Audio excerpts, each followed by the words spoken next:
Before we begin, take a moment to get comfortable. Let your arms go heavy, your breath slow. And as you listen, feel free to leave a comment sharing what time it is, where you are, and what city or village you're listening from. It's love to know. And if you'd like more quiet stories like this one, don't forget to subscribe so they gently appear when you need them most. Now, let's begin. Before we begin, take a slow breath. Let your shoulders soften. You're about to step into the forgotten corners of the ancient world, where dust covers secrets too heavy for time to carry alone. No need to stay alert. Just let your mind drift through the past, where the ground itself once held whispers meant only for the gods. Asterisk, asterisk, asterisk, asterisk. Let's begin, not at the top, but deep below the stepped terraces of a towering ziggurat. Imagine yourself standing at the base of a Mesopotamian temple, the kind that once rose like a dusty mountain above the plains of Sumer. The bricks under your feet aren't just structural, they are stratified memories. Beneath each layer of the ziggurat lies the ghost of another city, sometimes two, sometimes more. Whole cities, forgotten, buried, and built over again and again, until the sacred mount you see is less a structure and more a layered archive of forgotten lives. The Sumerians didn't start with a plan to build a tower. They began with a village, and when the rivers shifted or the soil gave out, they left. Or they stayed and built atop the decay. The mud brick homes collapsed. Time turned beams to rot and thatch to dust. But the sacred sites, the temples, the shrines, the sacred platforms remained, and slowly they were built upon again. The ziggurat at Ur, perhaps the most famous, rests upon this invisible history. You might know it from photographs, a grand rectangular pyramid, staircases slicing up its sides, stairways for gods. But its foundations were laid long before kings and inscriptions. The soil beneath the ziggurat is dense with pottery shards, domestic ovens, and the bones of ordinary people, farmers, bakers, children. They weren't kings. They weren't scribes. And yet, the temple was raised above them, literally. There, rooftops, crushed under layers of newer brick, became the earth itself. Why did they build this way? The answer, it turns out, is not rooted in efficiency. It's religious. The ancients believed that the gods could only be approached through continuity, a continuous space, a sacred footprint. If a temple had once existed on a site, it could not be relocated. To do so would be to break the chain between earth and heaven. And so, even when the old temple collapsed, they didn't clear the ruins, simply filled them in, leveled, top, and built again. This wasn't limited to Sumer. The Akkadians, Babylonians, Assyrians all inherited the same instinct. Cities rose atop cities, and the ziggurat, the mountain of the gods, became a literal accumulation of the sacred. But in the quiet sediment below, where no priests would ever walk again, there were things that weren't supposed to be seen. Bones, not ritually buried. Doors that were sealed with no intention of reopening. Its foundations filled with offerings, meant not for the living, but for the earth itself. Here's a strange truth. Almost every major ziggurat has a bottom layer made from the detritus of another settlement. Not clean-cut stones, not perfect bricks, but trash. Bits of earlier lives, mashed into the base like mulch. It wasn't laziness, it was spiritual layering. Like composting a city, archaeologists first realized this pattern in the 19th century. Excavations of Nippur revealed layer after layer of city life beneath the temple mound. The deeper they dug, the older the city became, but the higher the sanctity seemed to rise. It was as if holiness had to be earned by crushing enough of Kamasa, the past beneath it. Why? Because the ziggurat wasn't just a temple. It was a memory device, a library, a place, and the ancients believed the earth itself could remember. Every layer sealed away a version of the world. A fire here, drought there, the bones of a child clutching a clay toy. All of it buried, not to be forgotten, but to be acknowledged by weight. And so, each new king who laid another brick atop the ziggurat wasn't starting something new. He was adding to a slow-burning prayer that began centuries earlier. Every layer, a whisper. Every foundation, a confession. But not all layers were equal. Some were deliberate, others were hurried, and some, we now know, were sealed intentionally to never be seen again. In the ruins of Kalhu, in the far north of Mesopotamia, one such chamber was found beneath the ziggurat base. No stair led to it. No tablet spoke of it. It was only discovered by accident when a wall collapsed during excavation. Inside was a single alabaster jar, blackened by time. It had no markings, nothing of value, yet it had been placed with such care, surrounded by stones painted in mineral reds and blues, as if it had once mattered more than gold. Why hide such a thing? That question has no answer, but it's not the only mystery. Across the land once known as Sumer, archaeologists now debate a troubling observation that the layers beneath ziggurats often include the remains of people who died not in ceremony, but in collapse. Some argue they were victims of accidents, dwellers of the old city, crushed when the ziggurat rose. Others whisper of ritual burials, not of kings or priests, but of entire households, sealed under foundations to protect the sanctity above. There are ancient texts that hint at this. One speaks of a dark offering placed below the temple to anchor the god's foot. Another refers to a household who walked no more, hewed to the ground to secure the divine stair. We don't know if these were metaphors or memories. We do know that ziggurats were not hollow. They were dense, not filled with chambers like a pyramid, but with rubble, remains, dirt, and purpose. A solid stack of reverence and silence. It makes you wonder what the ancients feared or hoped would rise from underneath if they did not weigh it down. And perhaps that's the real reason they built upward, not to reach the heavens, but to keep something deeper, down. When archaeologists first chipped away at the ruins of Uruk, they weren't expecting to find silence. It's not metaphorical silence, but an engineered one. Under the massive platform foundations, where the ziggurat would eventually rise, they discovered thick layers of stamped clay, arranged with unnerving precision. There were no doorways, no crawl spaces, no gaps for air or sound. The deeper they went, the more they realized these foundations were not simply support, they were barriers. Cade songs. Imagine, for a moment, kneeling at the base of a temple not as a visitor, but as a laborer in 3000 BCE. The heat of southern Mesopotamia sticks to your skin. In the air smells of bitumen and damp clay. You don't speak of what you're building, not because you don't care, but because the thing you are making is not for you. It's for the gods, or perhaps for memory. Your job is to carry mud, brick, and tamp the earth and pour crushed gypsum over surfaces you'll never see again. Then you seal it shut forever. These layers weren't decorative, they were functional, psychologically and spiritually, kind of dead weight for the living, They muted whatever lay beneath. In Lagash, the temple of Ninjutsu was reconstructed over and over again, as many as 17 times.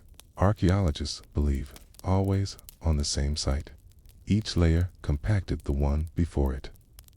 By the time the last visible ziggurat stood, the sacred floor of the original shrine was buried more than 30 feet below. Not excavated, not remembered, just compressed, like a memory too dangerous to retrieve. It wasn't always out of fear. Sometimes the intention was reverent forgetfulness, to let the old version of the world be buried with honor, not decay. In some Mesopotamian cities, The destruction of a previous temple was followed by a complex ritual burial. The dismantled walls were burned. The ground was swept. Clay figurines were interred in rows. The entire structure was mourned like a person, okay? And the next one rose like a rebirth. But some foundations tell another story in Sippar, a lesser-known site northwest of Babylon. Fragments of clay tablets were found deep beneath the temple floor, tablets that had been deliberately shattered and burned. They carried inscriptions from a previous dynasty, forgotten kings whose names had been scratched out, not rewritten, erased, like they had no right to remain in the strata of memory. And yet, there they were. When the Babylonians built on top of Sippar's ruins, they knew what they were doing.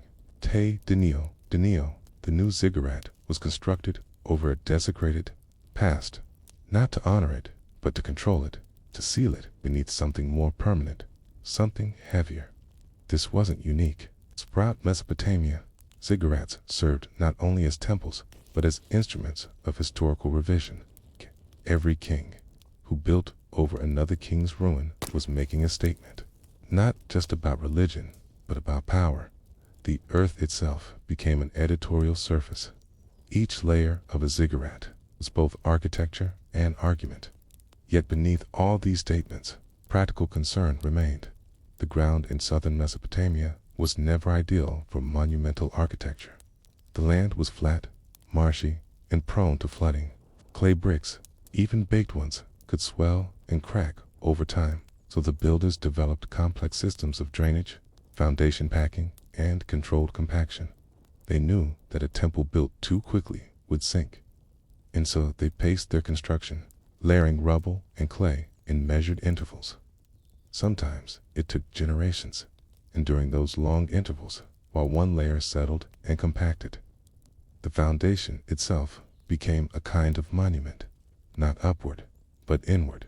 There's a strange beauty in that the weight of a holy place was, quite literally, human time. It wasn't only measured in steps climbed toward the heavens, but in decades of waiting for the earth to harden beneath. It was the architecture of patience. One tablet from the reign of King Yernamu, the man who first built the great Ziggurat of yore, describes how the foundation was laid during a season of silence. Workers were instructed not to speak during the rituals, as instruments were forbidden. Offerings were made in complete quiet. The builders were to listen to the earth, not disturb it. They were told that words carry upward, but silence carries downward, a cryptic phrase, and yet fitting. This foundation was never meant to be entered. It wasn't a room, it was a sealed prayer. Still, what lay in those sealed spaces? Sometimes the ancients left us clues. Foundation deposits have been found in some sites, carefully buried offerings placed at key corners or beneath staircases. Small figures of gods, tools, inscribed pegs, or miniature altars. These were not meant to be used or seen again, were messages for the soil, tokens to ensure favor or balance, or just to mark the sacredness of a place too deep for human memory. And in other cases, there were things meant to confuse or warn. Fake rooms filled with cursed inscriptions, decoys, mazes of brickwork that led nowhere, false doors painted on walls that would never open. These weren't security features. They were psychological boundaries, warnings to God's demons, or perhaps just to time itself. Do not disturb what lies below. In the city of Urdu, considered by many to be the oldest city in southern Mesopotamia, archaeologists uncovered no fewer than 16 temples, stacked one on top of the other, on the same site. The earliest dated to around 5000 BCE. The last temple, a modest ziggurat, sat like a crown on a mound of compacted sanctity. Beneath it, the earlier temples had been crushed almost flat by centuries of ritual rebuilding. Their walls had become fossilized outlines, like veins in the earth. But what was strange was not the layering itself, it was the consistency. Each temple followed the same plan, same orientation, same dimensions, same central chamber. It was as if the builders had been following a blueprint that no longer existed, copying something they could not see but could feel beneath their feet. What does it mean to build the same thing over and over for 2,000 years? Perhaps the answer is this. The ancients believed that sacredness was cumulative, that holiness could be inherited by place, pit. Each brick laid over an old one carried more weight, not physically, but spiritually. And to interrupt that process would be to break the line between the gods and the living. But the ziggurats were not eternal. When the great cities fell, they did not burn in a single night. They eroded. Slowly, silt crept up their staircases. Markets went quiet. The rivers wandered off course. Kara and the ziggurats, once covered in brilliant glazed tiles, crawling with priests and scribes, became nothing more than mounds. Dust returned to dust. The holy peaks of Mesopotamia became platforms for goats, and underneath it all, still sealed, still waiting, were the dead cities. Whole households whose names were never written. Craftsmen whose hands shaped the bricks but whose tombs were never marked. Entire neighborhoods compressed into geological memory. If you were to dig beneath the base of a ziggurat today, you would not find treasure. You would find layers of silence, crushed hearths, broken pottery, a half-burnt meal from 4,000 years ago, a city buried, not by disaster, but by reverence. But what did they believe would happen if they didn't rebuild? If the site was abandoned, the oldest surviving text from Sumer hints at a haunting belief that the gods would forget, that without weight, without rebuilding, without the slow layering of memory upon memory, the link between heaven and earth would fray. That time itself would unspool. A temple left unsealed might begin to whisper. And so they sealed them. But was it enough? Was it enough? The final stage of a ziggurat's life is not collapse. Forgetting. Walk through the plains of modern-day Iraq, and you may see what looks like a hill. Just another dusty rise among reeds and salt. But if you listen, if you let the wind carry the shape of the land into your senses, something shifts. You notice the angles, the symmetry of a mound where there should be none. Maybe some crumbled brick, a few baked tiles with fading glazes of cobalt blue or dusty red. That hill is a buried ziggurat, and beneath it still, are the bones of vanished cities. The ancients knew this would happen, that dust would win, that people would stop visiting the temples, bad floods and kings, and time would consume everything. And so they tried to prepare. Some of the deepest levels of ancient ziggurats contain inscriptions not meant for the living, not announcements or records, but confessions.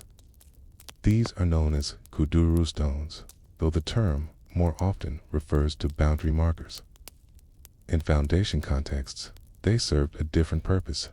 They were a plea, sealed into the earth. 1. From a priest reads, "If my name is lost, may the ground remember the weight of my prayer." This idea that the earth itself could remember was foundational to Mesopotamian cosmology. The underworld wasn't just a place of shadows and ghosts, it was memory. The weight of the world's past pressed down beneath the feet of the living. The ziggurat didn't just connect heaven to earth, it sealed the past from leaking back upward. That's why they didn't build chambers inside. The ziggurats, like the Egyptians did with their pyramids, the purpose wasn't to hide treasure or lead someone into the afterlife. It was to keep the past silent, closed, layered, crushed. And yet, modern hands have unsealed these spaces. Let's go back to the early excavations at Jor in the 1920s.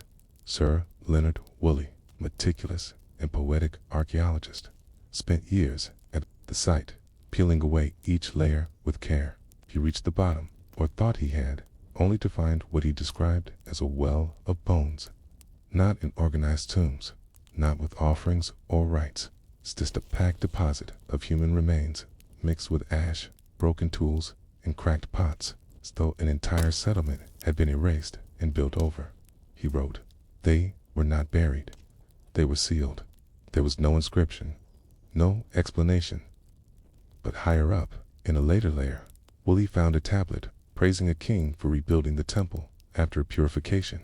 Was the mass death the result of a plague, a rebellion, a divine punishment? The tablet didn't say, only that the new temple would stand above the ashes of the unclean. This was a recurring pattern. The more archaeologists dug beneath sacred sites, the more they found moments of rupture. Not transitions, but interruptions. Yet each time, the city continued. The temple was rebuilt, stairway restored, to God's name reinscribed in wet clay. It tells us something deep about ancient resilience. The belief that holiness required continuity, even if that meant bearing the painful parts. They didn't erase the past, they entombed it. Not because they didn't care, but because they cared too much. Even now, as we study these layers, we're often looking for the top layer, the inscription, the king, the dedication. But what lies beneath is what shaped them. There's an account from the city of Ashur, in the north, where a foundation tablet was found with a curious image. A brickmaker, kneeling, pouring water onto a heap of mud. Nothing else. No gods, no kings, just a worker. The inscription read, "This was the beginning." It was placed deep beneath the ziggurat, far deeper than anyone was expected to ever dig. It wasn't meant to be seen. It was meant to be true. Truth in Mesopotamia was often buried. That's why even the most extravagant ziggurats were made of the simplest material, mud brick. Key, they could have used stone, but didn't. Mud was meaningful. It came from the river, the source of life and the god of the underworld at once. Every brick was shaped by hand, dried by sun, and laid by people whose names we will never know. They worked in silence because the act was holy, and those bricks, they weren't meant to last. That, too, was intentional. A temple should rise and fall, and rise again. That was the cycle. The gods didn't need permanence. They needed remembrance. But when the remembrance stopped, when the rivers shifted, cities emptied, the writing ceased, the ziggurats were left to erode. And then, centuries later, they were dug up again by us. The act of excavation is a strange one. To dig beneath the foundations of the gods is not just an academic pursuit. It's a reversal of intention. What was once sealed to protect the living from the weight of the past is now opened for interpretation, for photos, for museums. There's a word in Akkadian, ihalam. It means both to uncover and to disturb. The ancients knew these were the same dot. When modern archaeologists uncovered a sealed chamber beneath the ziggurat of Kish, they found a kind of time capsule, tiny clay models of temples, a bronze chisel, a child's toy, and a tablet that read, "Here is the world as it was. Let it sleep." It hadn't slept. We woke it up, and what have we learned? That ziggurats were not simply religious structures. They were metaphors for time, for memory, for the fragility of human ambition. Each layer tells a story, not just of devotion, but of collapse. A temple is built, then buried. A king is praised, then replaced. A city flourishes, then fades. But the foundation remains. And then another rises, and another dot. You begin to realize the ziggurat wasn't about reaching heaven. It was about managing loss.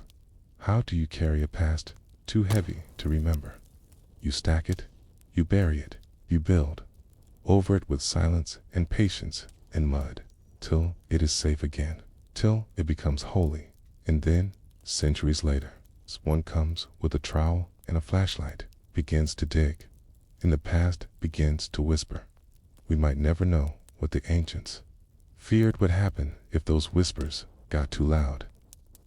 But they built as if silence was sacred, and perhaps it still is. The first time someone found one, they didn't know what they were holding. It looked like a rusted spike, small enough to fit in the palm, heavy with green patina. Some were shaped like cones, others like wedges or nails. A few had small heads, slightly flared, and almost all were carved with the tight, pressed symbols of cuneiform, words meant to last. Words, strangely, hidden from sight. They are called foundation pegs, or sometimes temple nails, and for hundreds of years they were quietly driven into the earth beneath Mesopotamia's sacred buildings, not to support the structure, but to support the story of the structure. You can imagine the moment. A king, dressed in linen eyes, lined with dark coal, stands beside a priest. The temple has not yet been raised. The ground has been swept. The bricks are stacked nearby, unlaid. There's incense in the air, bitter, herbal, clinging. The king bows, takes the peg in both hands, and presses it deep into the soil at the temple's heart. The priest says nothing. A peg is driven, and the world continues. These pegs were not meant to be seen again. They were part offering, part message, part magic, a spell in physical form, planted underground. They carried an inscription that said, in one form or another, I, King so-and-so, built this temple to honor the gods such and such. May it stand forever. But it never did, and they knew it wouldn't. That was the point. The pegs were not for the present. They were for whoever came next, for those who might find the ruins, for the gods who might sleep beneath them, for the earth itself. They were there to remind all who might forget that someone once tried to make something sacred. We found hundreds of these pegs now, some in museums, some still buried, some intact, others broken, discarded, scattered in forgotten fields where ancient temples once rose. The British Museum holds an impressive collection, pegs from Uruk, from Nippur, from Lagash. Many of them were commissioned by kings whose names barely survived elsewhere. But here, stamped into clay or cast in bronze, their words still speak, and it's what they say and where they were hidden. It makes them so strange. They were usually placed at key structural points, beneath corners, at the center of the foundation, near stairs. Not where they'd hold any weight, but where they'd symbolically hold the temple in place. One inscription reads, like the nail that holds the beam, I hold the law of heaven and earth. It's a metaphor, but in Mesopotamian thinking, metaphors weren't just poetic, They were literal mechanisms, If you described something as holding the world together, it was holding the world together. Language and reality weren't separate. They coexisted, shaped each other. That's why so many of these pegs included not just the king's name, but curses for the future. Here is a common example. Whoever removes this peg, may his line be forgotten. May his city fall. May his gods abandon him. Imagine writing that into clay and then burying it. These weren't idle threats. In the ancient worldview, memory was power. Getting was punishment. To have your name lost, to be without record, was a fate worse than death. So the kings buried their names like seeds. Seeds they hoped would never sprout, but that might last forever. There's something almost tender about it. The king knew the temple would fall. He knew someone else would rebuild it, perhaps in his image, perhaps not. But still, he planted his peg like a claim of truth. I was here. I tried. One of the most beautiful examples comes from Gudea of Lagash, a ruler from around 2150 BCE. His foundation pegs weren't just inscribed, they were sculpted. One shows the king himself, carved in miniature, hammering a peg into the ground. It's recursive, a peg of the king, placing a peg, as if to fold time into itself. To make the moment of building eternal, the inscription reads, May the temple rise from my hands like grain from tilled soil. You can almost feel the humility in that line. Gudea was powerful, but he knew that temples, like crops, like memory, needed careful tending, that even stone needed renewal, that faith had to be nailed into the earth over and over again. But not every peg was so poetic. Some were brutally direct. Take, for example, the pegs of Nabonidus, the last king of Babylon. His pegs, buried beneath temples he restored, include long diatribes against his enemies. He names them. He mocks them. He accuses them of sacrilege and arrogance. And then he declares, I have restored what they ruined. I have brought back the God. May my name be spoken in the dawn. It was a final act of defiance. A way to bury, not just memory, but vengeance. But what did these pegs actually do? In a practical sense, nothing. They didn't hold beams or stop walls from shifting. They didn't channel weight or resist earthquakes. And yet, entire temple projects budgeted for them. Priests documented their placement. Rituals surrounded their burial. They mattered because the ancients didn't separate the physical from the spiritual. If a temple didn't have a peg, it wasn't anchored, not just in the soil, but in the cosmic order. It was a floating thing, unmoored, a risk, a house with no roots. In Babylonian mythology, the world itself was secured by pegs. The heavens were fastened to the earth with cords. The netherworld was nailed shut. Even the goddess Ninhursag was said to place golden pins into the ground to stabilize the land after creation. The imagery was everywhere, and so, when a king planted a foundation peg, he wasn't just building a temple, he was reenacting creation, making order from chaos, driving a divine nail into the skin of the world. Now think about this. Most of these pegs were never meant to be seen again. That's why they fascinate us, because they were acts of faith with no audience. Gestures of memory meant only for the forgotten. Their words weren't read aloud. Their curses weren't threatened. They simply existed, buried, silent, waiting, and we did find them. Not as the ancients hoped, perhaps, but we found them. We dug up the words, translated the names, read the prayers in cool museum halls under fluorescent lights. We brought the pegs to light, and maybe, in doing so, disturbed the silence they were meant to preserve. Some scholars wonder if the ancients would be pleased. Others think they'd be horrified. There's one peg, found near Eridu, that simply reads, I seal this place with silence. Do not return. But we did, and what we found was not horror. Not really. What we found was care, persistence, men and women who believed that sacredness could be shaped, driven, buried, still endure. Even the gods needed anchors. Even the gods needed nails. By now, the image is familiar. A king, bowed in ritual humility, presses a peg into the soil. Round him, priests whisper invocations. Artisans look on, and the earth itself is turned into an archive.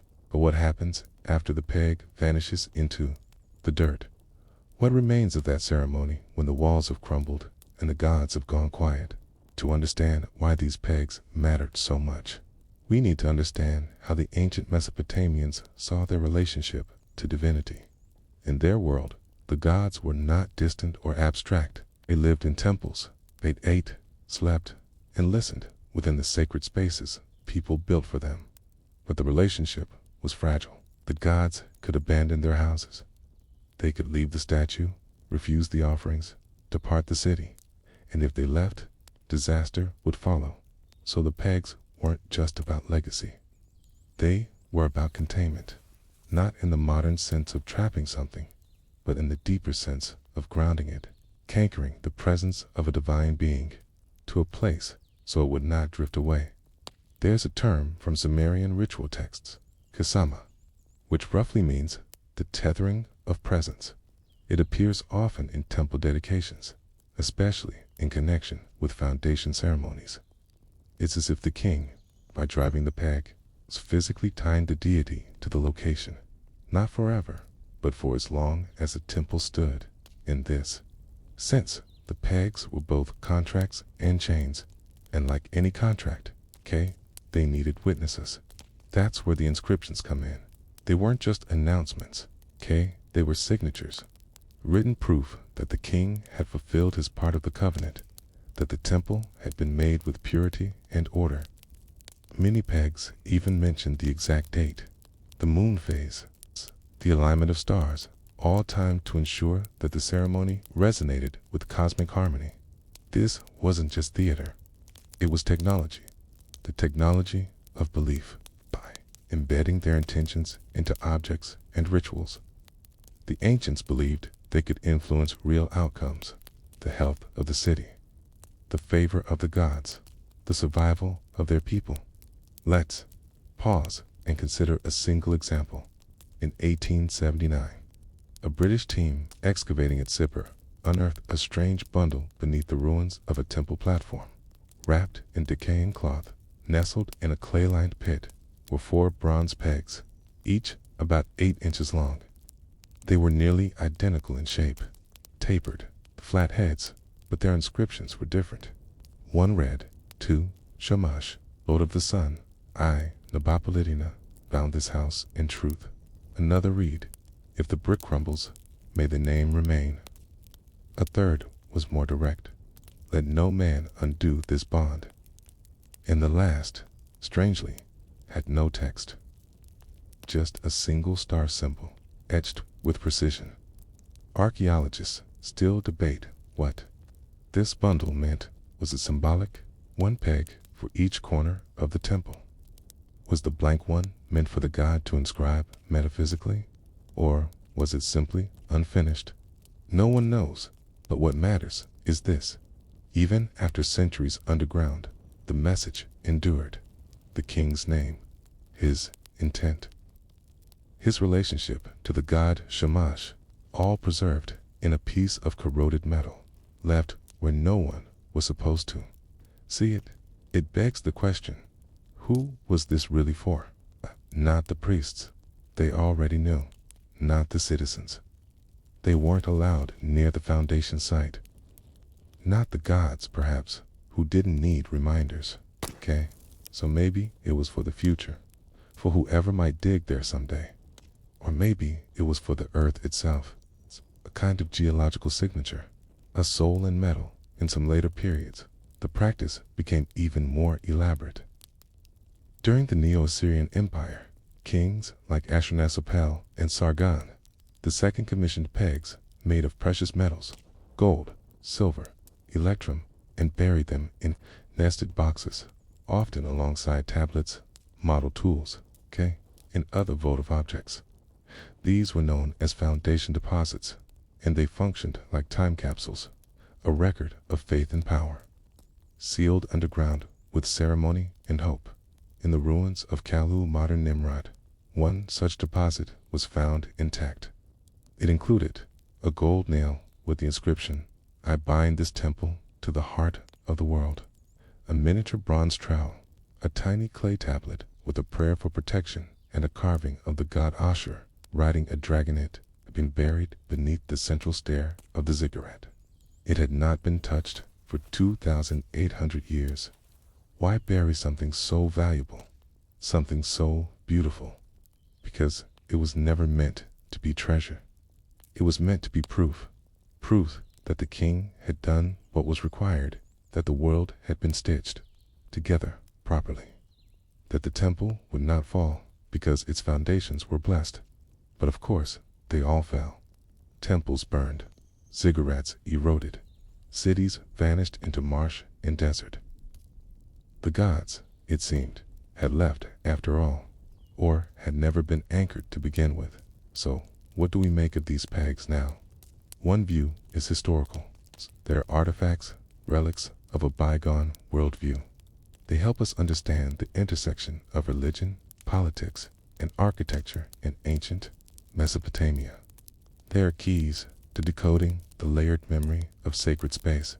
But there's another view, a quieter one, that these pegs are reminders, not just of ancient kings, but of a human instinct to leave something behind, to drive meaning into the ground. to say this mattered, even if no one sees it, even if it's buried forever. There's a quiet humility in that, a kind of faith, not just in gods, but in time, in the idea that the future will care, that someone, someday, will want to know who built this wall, who said this prayer, who dared to ask the divine to stay. Of course, there were always risks. Digging up a foundation peg wasn't without consequences, at least in theory. Many inscriptions include curses against those who disturb them. He who uproots this nail shall be broken like a reed. His blood shall soak the dust. May he walk in the dust and speak no more? Were these serious threats, a ritual, formulae? Hard to say, but they show how seriously the ancients took the act of sealing the past. The pegs weren't just nails, they were promises, and promises, once buried, were not to be broken. But we have broken them by necessity, by curiosity, by scholarship. We've pulled these pegs from the earth, read their words under lab lights, displayed them in glass cases. Their magic, perhaps, is gone. Or maybe it never depended on secrecy to begin with. One final example. In 2009, a small copper peg was found during excavations at Tel al-Willa in Iraq. It bore a single line: "I fastened this place for the children of the wind." No one knows what that means. The phrase appears nowhere else in Mesopotamian texts. It could be poetic. It could be a local idiom. It could be a mistranslation. But something about it lingers, the sense of anchoring, not for gods or kings, but for something gentler, something unseen, something passing. It makes you wonder, what were the ancients trying to keep from drifting away? What have we let go by forgetting how to fasten meaning into the soil? If you stand today in the desert plain near Nippur, it feels like the world has forgotten itself. Dust blows through emptiness. There is no grand temple, no music, no smoke rising from altars, just the broken backs of ancient mud brick foundations, barely above the ground, sun-blistered and silent. But beneath that silence, under every sacred platform, every ceremonial threshold, every collapsed ziggurat lie the pegs, or rather, what remains of them. Some are nothing more than twisted scraps of oxidized metal. Others, pressed into baked clay, have fractured under time's pressure like dry bone. Most of them bear no inscriptions that the human eye can still read. And yet, for the ancients, their presence was never about the eye. It was about weight, about placement, about making sure the world remembered something it was always at risk of forgetting. And yet, even they knew the earth forgets. In an Akkadian hymn attributed to the priestess in Hejuana, there's a lament that reads, "I buried your name in the deep place, but the deep place swallows names like bread." She was speaking to a god, or to memory, or maybe both. The foundation peg was never expected to last forever. It was a hopeful act, but also a humble one, a recognition that nothing human survives undisturbed. That city's fall, sand winds. The pegs were planted anyway.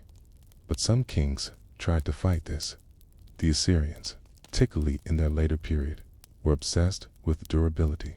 Their pegs were cast in bronze, sometimes even in iron. They buried them, not alone, but inside stone-lined boxes, or sealed in clay jars that also contained miniature bricks with identical inscriptions, redundant in their precision. The goal wasn't just preservation, it was emphasis. If the god's name was buried once, it might be lost. If it was buried 10 times in 10 forms, it might echo. Yet, even those elaborate caches have turned to rust and dust. Time is a slow vandal. One fascinating detail emerges from the archives of Nineveh, a record of a temple's foundation pegs being reburied after the structure was rebuilt. The priests of Ashur, it seems, recovered earlier foundation objects during excavation, read their inscriptions, and then performed a ritual to seal them back into the new foundation alongside new pegs. carrying updated inscriptions. They did not discard the old. They reburied it. They respected the original contract, okay? Even if the signatories were long dead. This tells us something deep about the Mesopotamian view of time. It wasn't linear. It was layered. To build a new temple was not to replace the old, it was to press the present into a conversation with the past. It's pegs with a punctuation. And those layers were not just symbolic. They were material. A tablet from the reign of Shogi, ruler of Yor, describes the process in detail. We opened the soil where the god had once sat. We found the signs of the earlier house. We did not erase them. We placed our stone beside theirs, our names beside theirs, so the god would know that we remember. The idea that memory could be spatial stacked beneath you, it's touched through construction, is deeply foreign to modern thinking. Today, we mark history with plaques. The ancients marked it with weight. There are places where the pegs went missing. In the ruins of the temple to Ishtar at Arbela, archaeologists found signs of rapid construction walls, poorly bonded corners, misaligned, no foundation pegs, no deposits, and later texts suggest the temple was plagued with failure. Its roof collapsed, its priests were exiled. A scribe, writing centuries later, remarked, "They built with haste and forgot to nail." The goddess did not remain superstition. Maybe, but the ancients believed that omission had consequence, that forgetting the ritual could cause the god to forget you. This raises a haunting possibility. What if some pegs were never buried? What if, through war or forgetfulness, a temple was raised without its anchor?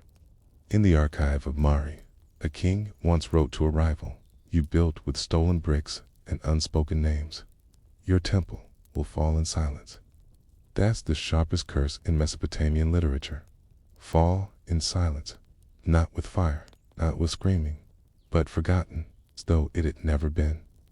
But the truth is, even forgotten temples sometimes leave their trace, a mound, a pattern of melted brick, a copper peg turned green by centuries underground, a message from someone who thought no one would ever listen. And what are we doing now? Centuries later, we are listening. Archaeologists, epigraphers, historians is, in some small way, answering the buried pegs, each reading the message aloud, however faint the echo. But there is a danger here to dot. To dig is to disrupt. Many ancient foundation rituals included warnings. Disturb not the ground which holds the god's breath. If you break the bond breaks you. And these were not metaphorical. They were legal and spiritual threat signs that the act of uncovering was seen as inversion, as if by lifting the past into the light, you let something loose that should have remained quiet. Still, we dig, carefully, respectfully, often with trembling hands. And sometimes what we find isn't dramatic. A peg, a name, a date, a dedication to a god whose cult ended 3,000 years ago. And yet there's something unbearably human about it. A king who wanted to be remembered, a priest who believed in the sanctity of placement, a mason who pressed his thumb into wet clay, and you, standing in a museum today, reading those same words, 4,000 years later. That continuity was the real magic. Not that the peg held the temple up, but that the peg connected the builder to the future. Even now, the language of foundation persists. We speak of laying the groundwork, of nailing down a plan, of putting down roots. The impulse is the same: to make something last, to fasten meaning into the earth, to hope that, even if the structure collapses, someone somewhere will know it once stood tall. The last peg we'll mention comes from a dig in Tel Brak in modern Syria. It was unremarkable in shape, clay, about 5 inches long, but its inscription is different. It doesn't name a king or a god. It says, "Whoever finds this, know that we were here and we built." That's it. No threat, no boast. It's the quiet hope that someone would find it, that someone would remember. Remember, it begins with a door that doesn't open, not because it's locked, but because it was never meant to be opened again. You're standing before a wall of baked brick. No inscription, no ornamentation, just silence. Behind it, if the archaeologists are correct, is a chamber, a room buried within the foundation of a temple. A room where a priest once walked in and never walked out. There is a strange category of burial that occurs in ancient Mesopotamian architecture. It's not a tomb. It's not a ritual execution. It's something more deliberate, more spiritual, and infinitely more unsettling. Some scholars call it a foundation entombment. Others call it a sacral interment. But in the older Sumerian records, the phrase is more poetic. They called it the sealing of the mouth of the earth. And the person being sealed was alive, not sacrificed with blade or fire, but entombed in silence, in the literal and spiritual foundation of a temple. Let's go slowly. We begin in Lagash. Around 2400 BCE excavations at the temple of Ningasu revealed a curious substructure, a small, sealed room. It's large enough for a single person to sit cross-legged. There were no offerings inside, no bones at first glance, just us. The floor was packed clay. The walls were smooth. One corner showed signs of an ancient oil lamp, long since burned out. Then, in the soil, they found a fragment of ivory, the end of a priest's comb, and deeper still, a single phalange, a finger bone. The team halted the dig. They had found something unexpected, a deliberate, sealed burial without a body, or perhaps with one long since reduced to nothing. Why would anyone choose to enter such a room? Or worse, why would anyone be placed inside alive? The answer lies in a strange and haunting text from the reign of Yananch, also of Lagash. It reads, "When the house of the god was heavy with breath, the priest gave his own to lighten it. He entered the deep room. He was sealed. The god rested. There's no mention of death, no violence, only a trade, kind of spiritual transaction. A priest gives up his breath, not to the sky, but to the earth, to settle the soul of a newly built temple." It's not the only reference from Nippur. Another fragment reads, "The wall closed behind him. His voice was the last rite." And another, more cryptic, "The god eats silence." To the modern reader, these might seem metaphorical, but to the ancients, they were instructions. Temples were not merely structures. They were bodies, like bodies. They had to be consecrated, animated with spirit.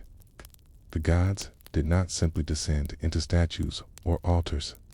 They needed dwelling, and the earliest temples often included a sealed chamber beneath the main platform, Kia, or deep place, that represented the underworld, the womb of the earth.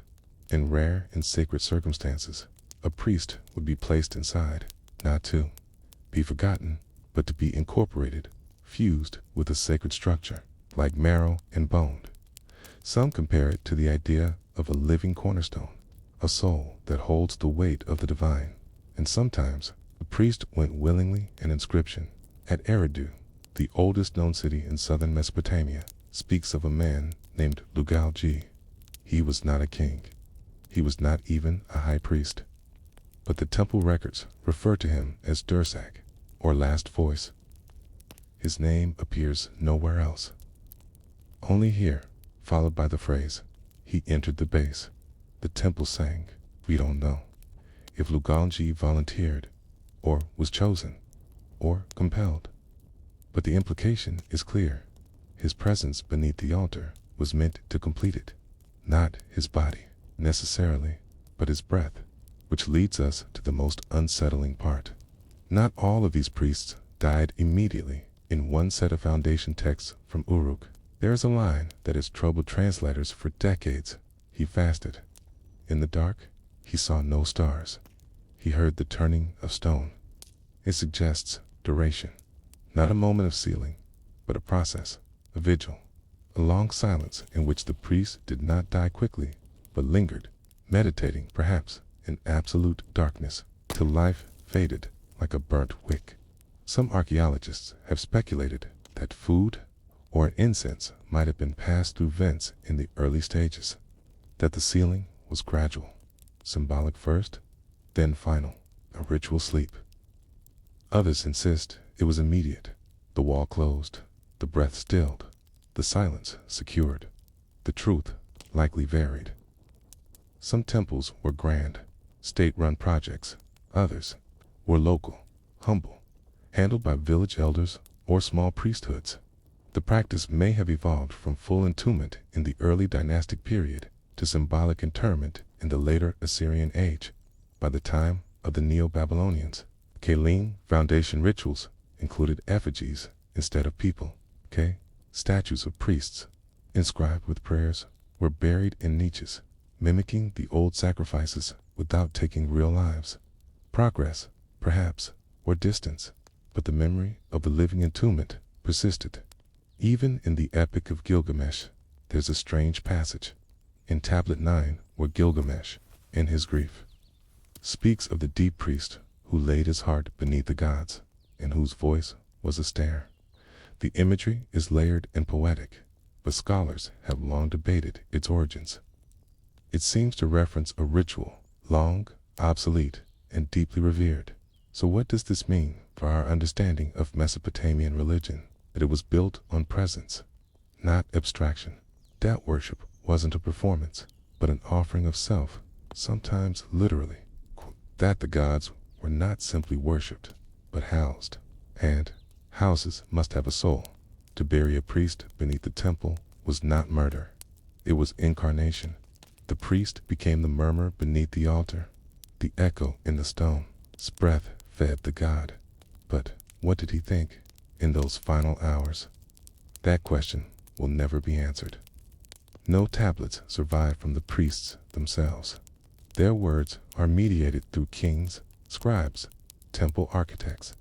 Their voices are always the last, the faintest, the least preserved, and perhaps that was part of the offering, to be forgotten as a person, so the temple could remember itself. There is one story, though, that lingers. It comes not from clay, tablets, but from oral tradition, preserved in fragments across millennia in rural southern Iraq. It speaks of a man called Illuma, a priest chosen to be sealed beneath a ziggurat during its consecration. In the tale, Illuma agrees, but on one condition, that a song be sung as the bricks are laid, a song of the city, of the fields, of the river, so that his last sound would not be silence, but memory.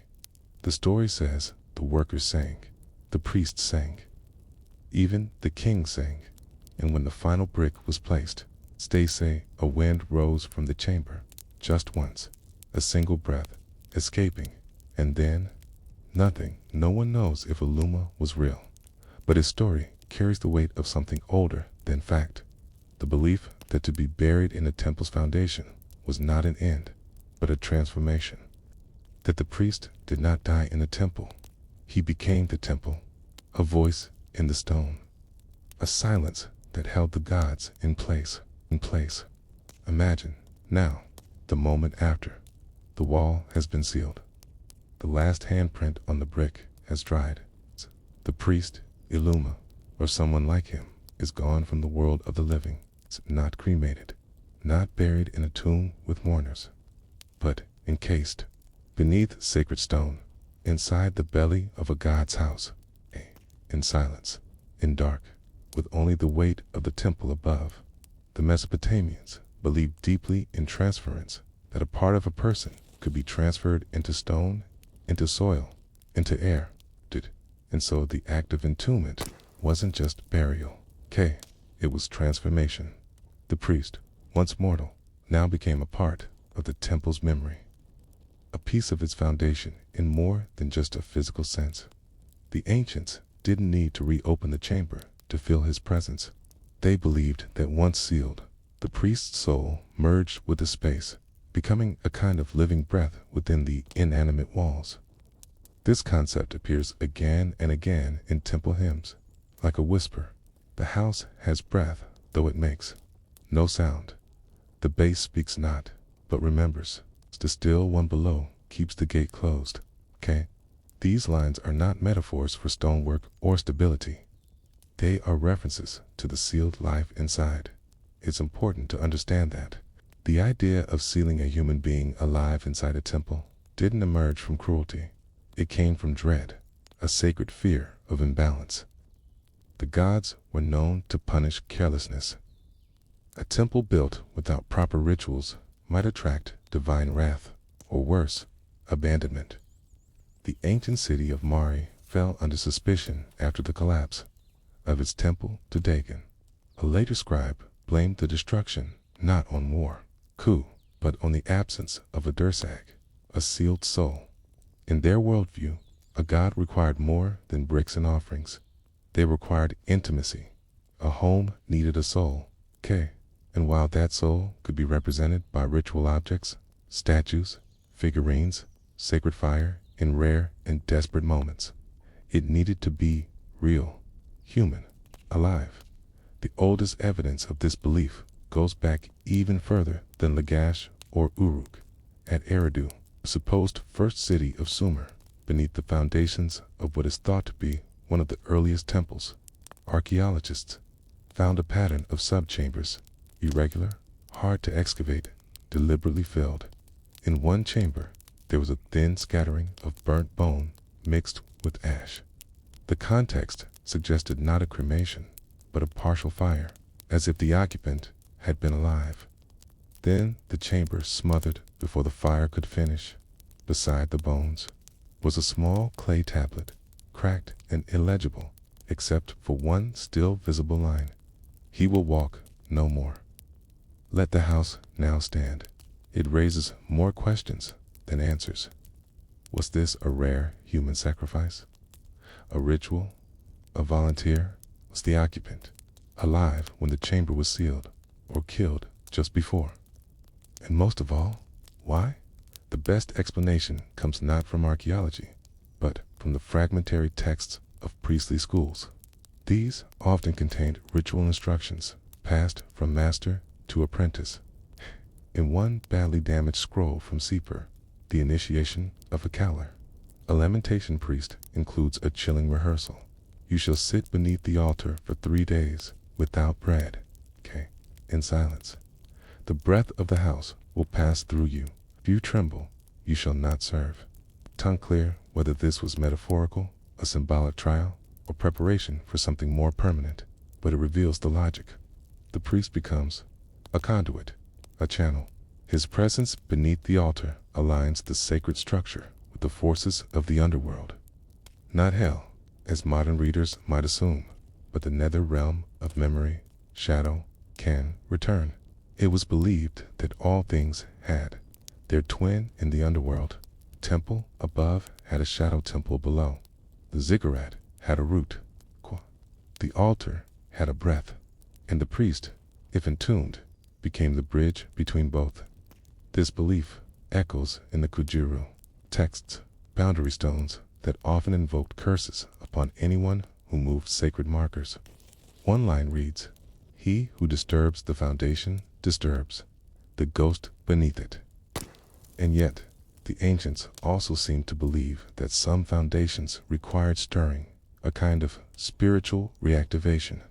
In the temple renovations of the Kassite period, there are records of priests breaking into older subchambers to retrieve foundation. Objects sometimes even disturbing what they knew to be sacred burials. One tablet records a priest's dream, in which a voice says, "I slept too long. Bring me the air."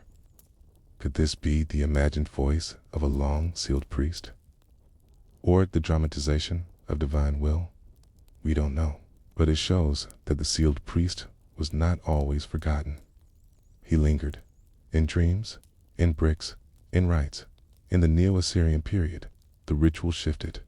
Instead of sealing priests alive, they buried substitutes, statues made of clay or stone, inscribed with the names of real or fictional priests, posed in gestures of worship or sleep. These were placed in niches beneath temples, often facing inward, as though waiting. But even these surrogates were treated with respect. They were fed in ritual, washed with oil, sung to. Their placement was accompanied by fasting and lament. They were, in every sense, sacred persons. So what changed? Some scholars point to evolving theology.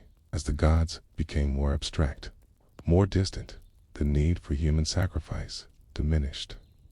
Others suggest a shift in power. Kings no longer relied on the priesthood to the same extent. Rituals became symbolic.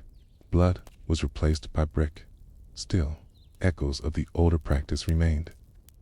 Even in the Hellenistic period, long after the fall of the Sumerian city-state's foundation, offerings continued. Figurines were buried. Small scrolls were sealed in clay jars. In one case, a tiny silver tablet was found with the line, "The priest sleeps below." It's unlikely that any living person was buried at that point, but the memory of the practice, the shape of it, persisted, like a shadow that no longer moves, but still outlines where man once stood. And that brings us to the modern dilemma. What do we do, as archaeologists, as historians, as humans, when we open these sealed spaces? We don't always know they're there. Sometimes we're looking for construction details, drainage layers, sub-foundation pits, and then we find the impossible. A sealed chamber, unbroken, untouched for millennia. We open it, we shine a light, we read the fragments, we name the priest. But what if he wasn't meant to be named? What if the whole point was to be forgotten? The ethical weight of uncovering these entombments meant we may violate that in remembering we undo the sacrifice. The ancients built with silence. We excavate with questions, and yet perhaps they knew we would come. Some tablets hint at this. At Kalhu, beneath a half-collapsed ziggurat platform, foundation niche was opened to reveal a small ivory tablet carved with incredible precision. It bore a single inscription, only 3 words, "I am still here." It's written by a priest centuries ago, before entering the chamber. Was it placed by others on his behalf? We don't know, but it speaks after 4,000 years. In that voice, maybe we hear something universal, the fear of being lost and the hope of being found, not as a person, but as part of something larger, a foundation, a structure, a sacred weight. The priest beneath the temple did not die alone. He became the thing that outlived kings. Now we return to the place beneath the stairs. The temple has long since crumbled, the roof gone, the altar toppled, the glazed bricks scattered to winds and looters alike. The statues that once wore gold leaf now lie faceless in a trench. Yet, as archaeologists carefully brush away the centuries, beneath the layers of flood silt and compacted ash, they reach a wall with no doorway, a chamber with no records. Inside, silence, a kind that has weight, a kind that doesn't echo it. Is here they find him, or rather, what's left of him. The chamber is only a meter wide, a tight rectangle of packed clay and brick, sealed so expertly it withstood erosion that erased the entire ziggurat above. There's no ornamentation, just a faint outline of a body curled still, knees drawn up in the pose of sleep, and next to him a shallow clay dish, long dried, a lamp, a pebble, shaped like a heart, a bone stylus. There is no name, no tablet, only a symbol etched into the wall before it was sealed. It's not divine, it's not royal, it's a handprint, small, pressed into wet clay.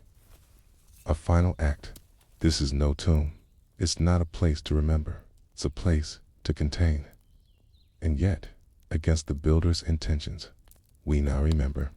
We unearth, we name, and in doing so, we disturb something carefully. It's purposefully forgotten. This chamber is not an outlier. It's one of many, part of a little understood network of sealed rooms, pits, and niches beneath Mesopotamian temples. Not all contain people. Most contain symbolic objects, ritual tools, votive statues, offerings, but a few, scattered across Sumer, Akkad, Assyria, and even Elamite cities beyond the Tigris, contain what appear to be solitary burials, with no funerary markers, no grave goods, no ceremony. They weren't buried to be honored. They were buried to become part of the temple. We may never fully understand the logic behind these entombments. The sources are scattered, cryptic, and often obscured by the poetic veil of sacred language. But what we do know, what repeats, is the idea that the first human presence in a temple should not be seen. It should be felt. There is a phrase from a Gudea cylinder dated to around 2150 BCE that reads, "The god would not sit unless the base hummed with life." The humming is not literal. It's the spiritual presence of a soul sealed within. The foundation, the priest beneath the altar, is not dead. He is humming, an eternal murmur to anchor the sacred weight above data in practical terms. The sealed priest becomes something like a keystone in the metaphysical architecture of the temple. He doesn't just support the walls, he supports the presence of the divine. This idea is echoed in the temple laments, a genre of Mesopotamian poetry composed after the destruction of great shrines. Ta'en in the lament for Yor, there is a line of mourning, spoken not for the god or the king, but for the one who sang the silence into stone. He did not flee. He did not cry out. He kept the gate of the underworld still. Who was this priest? Was he chosen as a child? Did he volunteer? Was he told his fate? Or was it simply understood? The highest honor a priest could receive, to never leave the god's side in some inscriptions. The process seems voluntary in a foundation text from Mari. We read of a young acolyte named Asalui, who was given to the chamber as part of a temple consecration. The text describes his days of fasting, his ritual washing, his preparation of the last breath. Before his sealing, he is said to have written a single line, "My voice is beneath your voice. May it never rise." That's the most terrifying part of these stories, not the death, but the intention to disappear, not just from the world, but from history.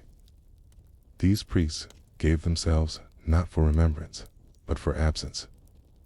They became a blank space beneath the altar, an absence that made the god's presence possible. Not all cultures think this way in Egypt. The dead were named, adorned, preserved. In Greece, hero cults commemorated the dead with statues and songs.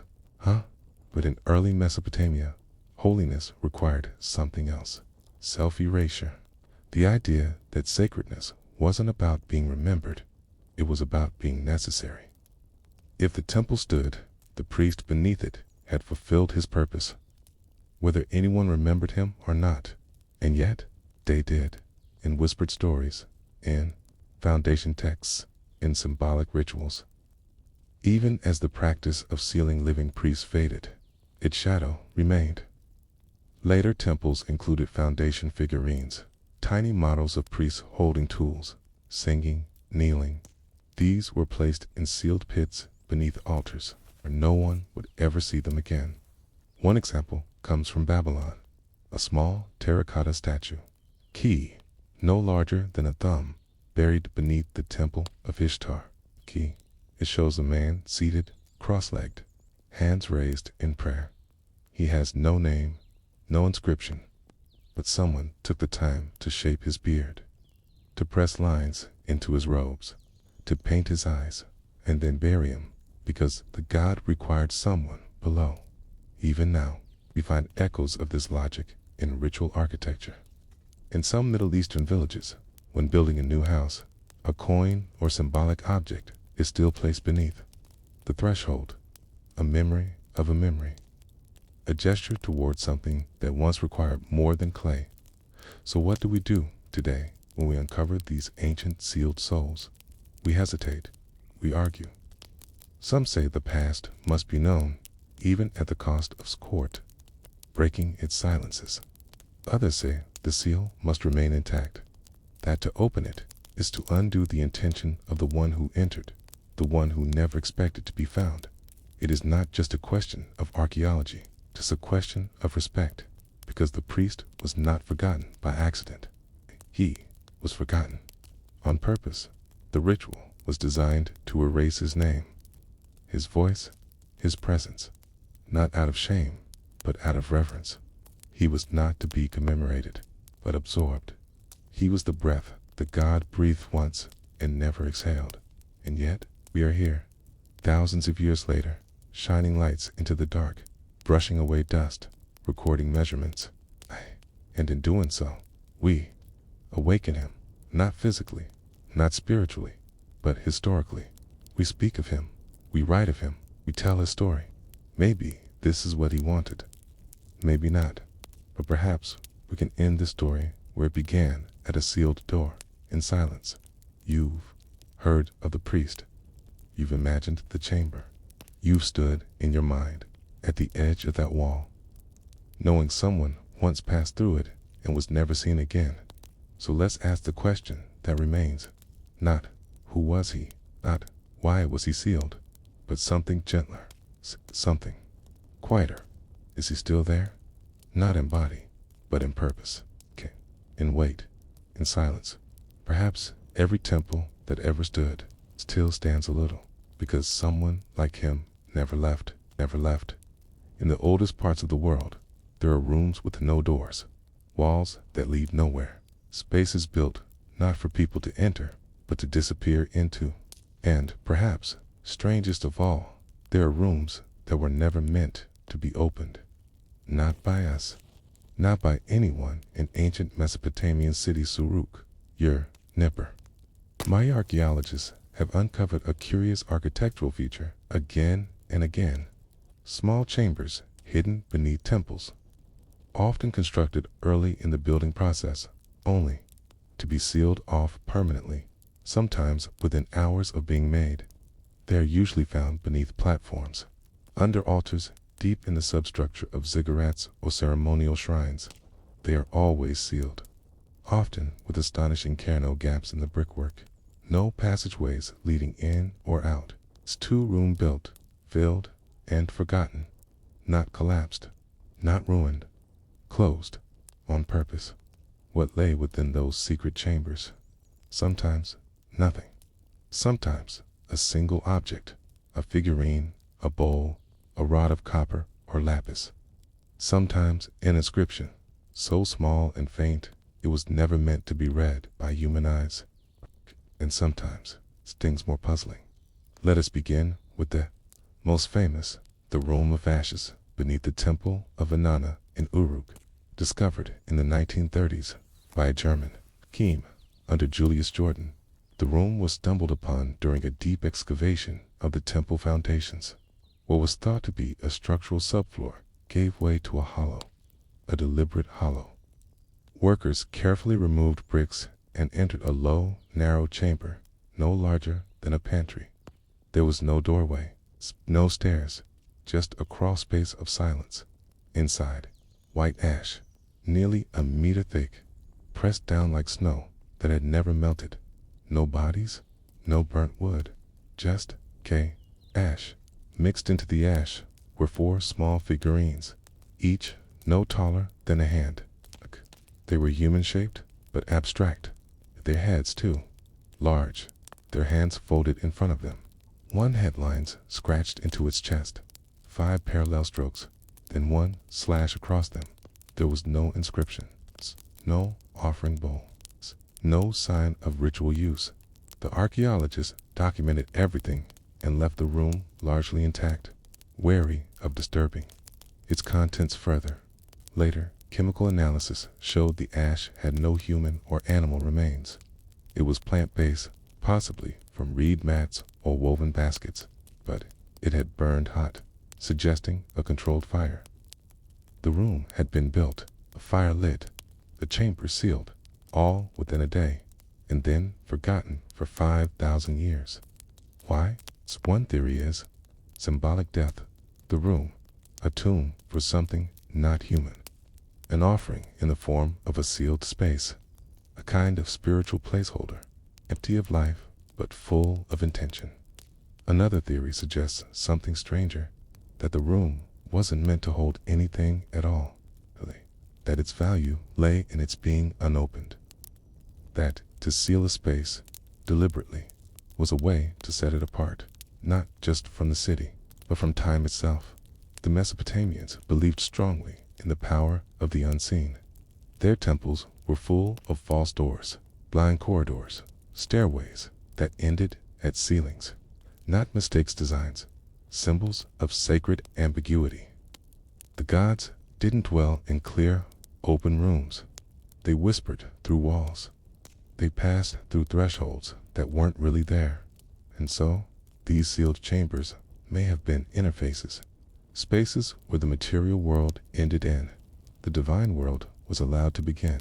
In Akkadian ritual texts, we find references to rooms without wind, described as spaces where the breath of the god is buried. These are never defined clearly, but they are always associated with beginnings, the laying of the foundation, the invocation of the name, the anchoring of heaven to earth. One line reads, "Beneath the altar, the god's silence is housed." And that's what these chambers may be, houses of silence, not for storage, not for burial, for absence itself. Let's turn to another case. In 1957, a French team excavating at Larsa found a sealed chamber beneath the temple of Shamash. The room was discovered when a trench collapsed into a void beneath the sun platform. What they uncovered was a nearly square room, brick-lined, empty except for a central pedestal. Atop the pedestal sat a stone basin, half filled with pale blue sand, nothing else. The bricks sealing the chamber bore no royal stamps, no construction dates, just a mark 3 triangles pointing inward, symbol associated with convergence, often used in religious architecture to indicate sacred containment. The blue sand puzzled researchers. Later, testing showed it to be finely ground lapis, mixed with quartz possibly imported from far to the east, possibly ritual, possibly meaningless. Why grind valuable stone just to bury it? Perhaps because value in this context wasn't economic. To bury lapis lazuli, unseen and unretrievable, was to offer something real to the unseen realm. And the chamber itself was part of the gift. No one was ever meant to touch it again.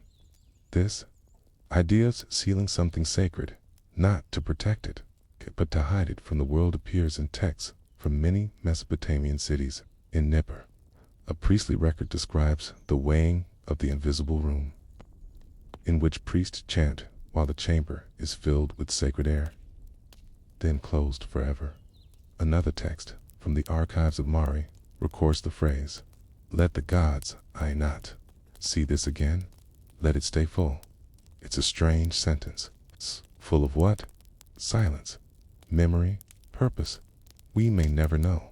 In a way, these sealed chambers are not secrets. A secret implies that someone is meant to know later. These are more like closure acts of completion, not puzzles to be solved, but prayers that end in ellipses. There's one final case that brings all this to focus. In 2006, a team excavating beneath the palace complex at Tel Leland uncovered a series of walled-off voids. Most were empty. One, however, was not. Inside, a single clay brick, inscribed on all 6 faces. The inscriptions were faint, almost illegible, but with infrared scanning. Researchers translated them. Text was short. Each face bore the same sentence: "Do not open. No God's name, no king, no threat. Just instruction." And yet someone, centuries later, had written an addition on a piece of bone found in the same chamber. Scratched in haste, the chamber groaned. There is no further context, no explanation, just a sealed room, a warning, and a memory of a sound. It's possible that room was never opened again until 2006. Or maybe it was opened and resealed.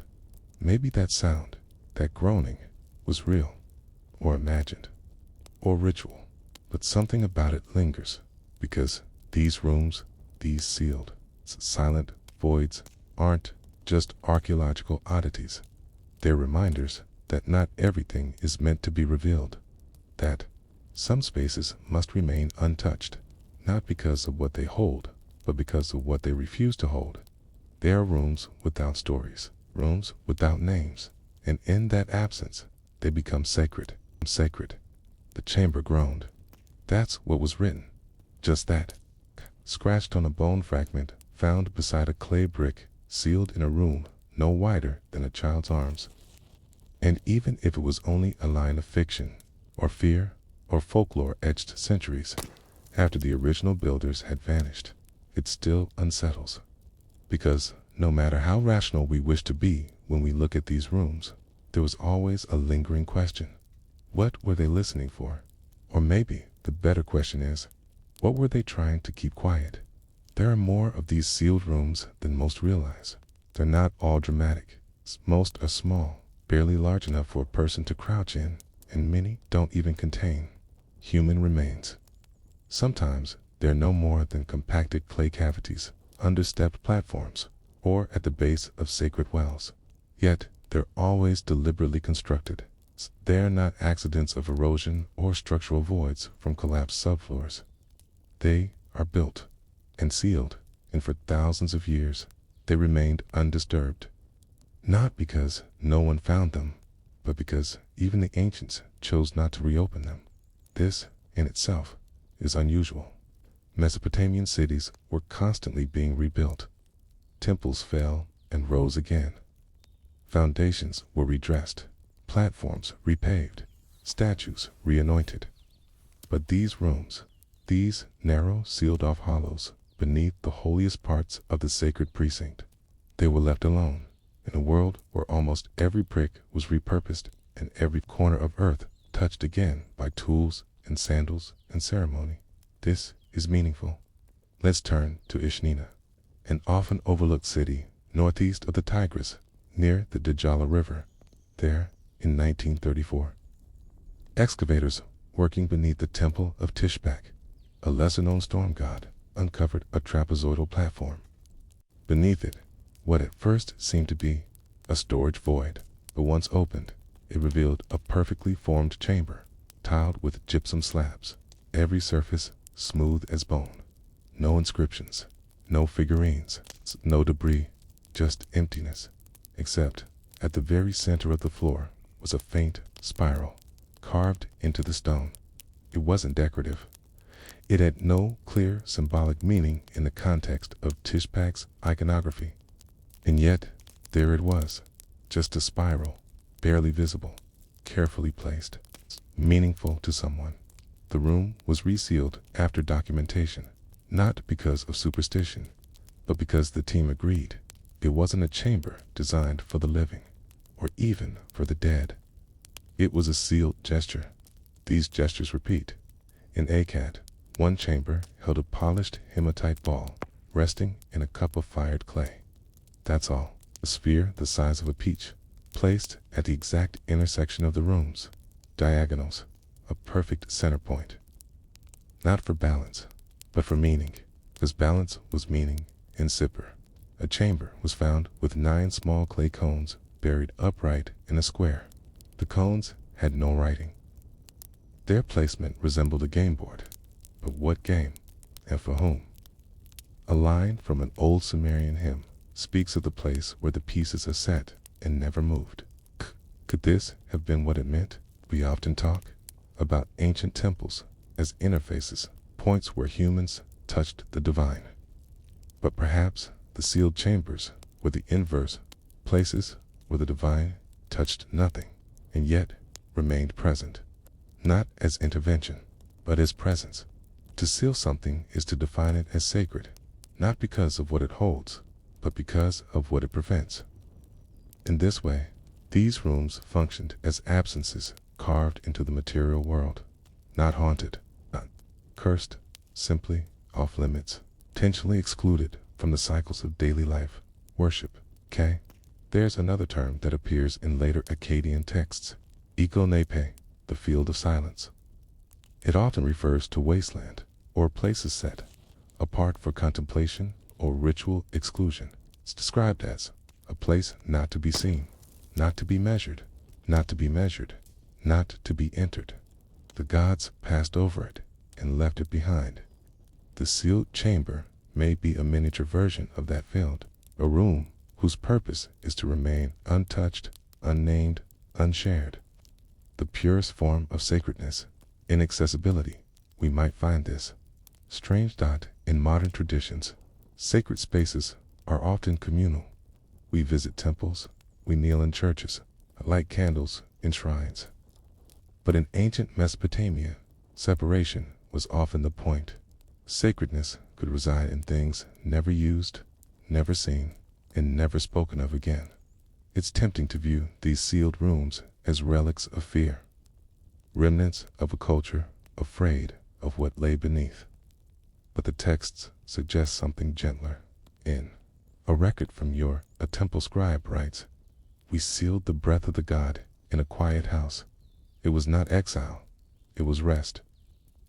Rest, not imprisonment, not sacrifice, stillness, a place for the divine to sleep, unbothered by incense and song." In the end, what makes these rooms so moving is their simplicity. A basin, a handful of sand, a symbol, a hollow, and the decision to leave them that way. For centuries, for millennia even, during temple expansions, reconstructions, religious reforms, and invasions, the sealed rooms were not disturbed. In Nineveh, neath the temple of Ishtar, a sealed pit was uncovered with a vessel containing nothing but air. Tate had been closed, with wax wrapped in linen and buried deep. When opened, the vessel gave a hiss, likely caused by pressure differences. The archaeologists laughed. One of them later wrote in his field notes, "We let something out." He didn't say what. Of course, modern science doesn't recognize air or silence as spiritual materials. But in ancient Mesopotamia, both were powerful. The breath of a god could kill or heal. Silence could bind, protect, cleanse. In fact, the very word for sealing in Sumerian cud also means to finish, to bind, and in some contexts, to sanctify. To close a room was to complete a sentence the gods had begun. So, what do we do now when we find these spaces? Some are opened, studied, photographed, their contents analyzed in laboratories. But more and more archaeologists are choosing not to open them. They document, they survey, and then, respectfully, they let the room remain sealed, not from fear, but from understanding. Because maybe the truest way to honor a room built for silence is to let it stay silent. And maybe, in some strange way, that silence is still listening. Not all rooms are meant to be found, and not all rooms were ever meant to be remembered. But when you walk through the foundations of ancient temples, when you pass through hollowed mud brick corridors, sunken thresholds worn smooth by centuries, and staircases leading nowhere, you begin to feel their absence. The sealed rooms, the closed hollows. You don't see them, not right away, but the air thickens around certain walls. The silence deepens, as if the room is still holding its breath. And maybe it is. We began with the idea of rooms beneath temples, spaces deliberately sealed, not for protection or concealment, but for something stranger. Ritual absence, physical silence, kind of architectural prayer. By now, we know the pattern. These rooms are not large. They're not ornate. Often they are finished with the same care given to tombs or royal altars, but then sealed and never entered again. No windows, no doors, sometimes not even a name. And yet, the ancients built them again and again, from the southern floodplains of Urdu to the northern edges of Ashur. From dusty shrine platforms in Larsa, two-stepped ziggurats rising out of Uruk's heat-hazed horizon. Every major temple complex has at least one sealed room, one still place. We've spoken about their possible ritual interfaces, symbolic offerings, sealed prayers.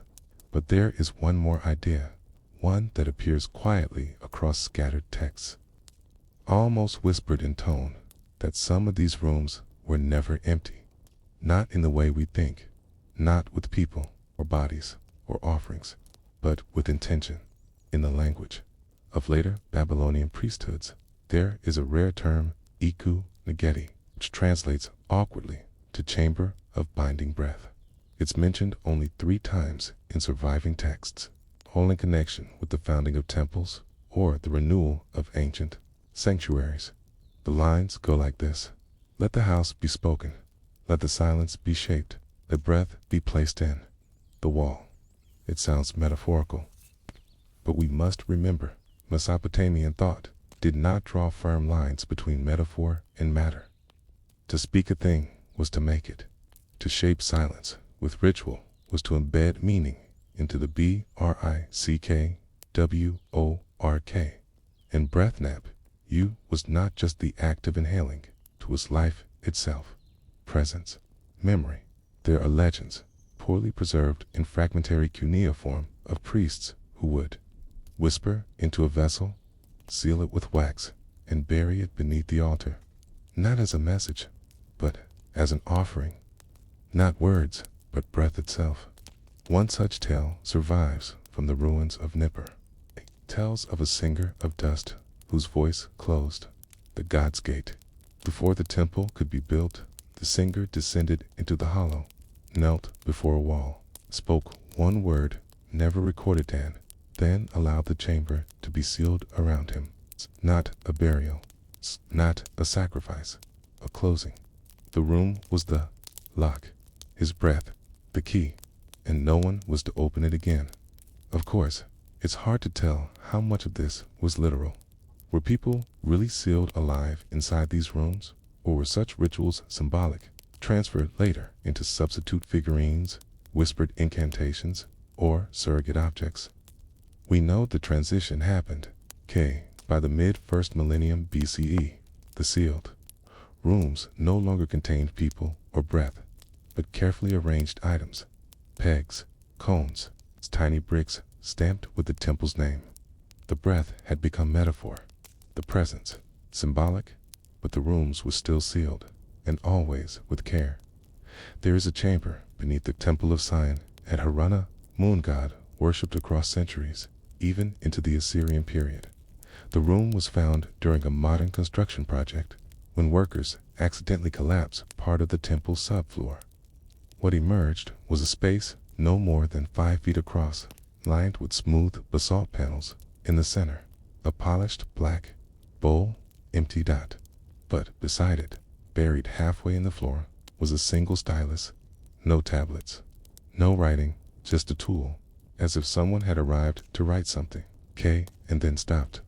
Or maybe the writing was never meant to happen, Maybe it was the gesture that mattered, the preparation for words, not the words themselves. This fits with another curious detail seen in many of these chambers. Objects deliberately left incomplete. A lamp with no wick, a basin with no water, a figurine missing hands. These are not signs of damage or decay.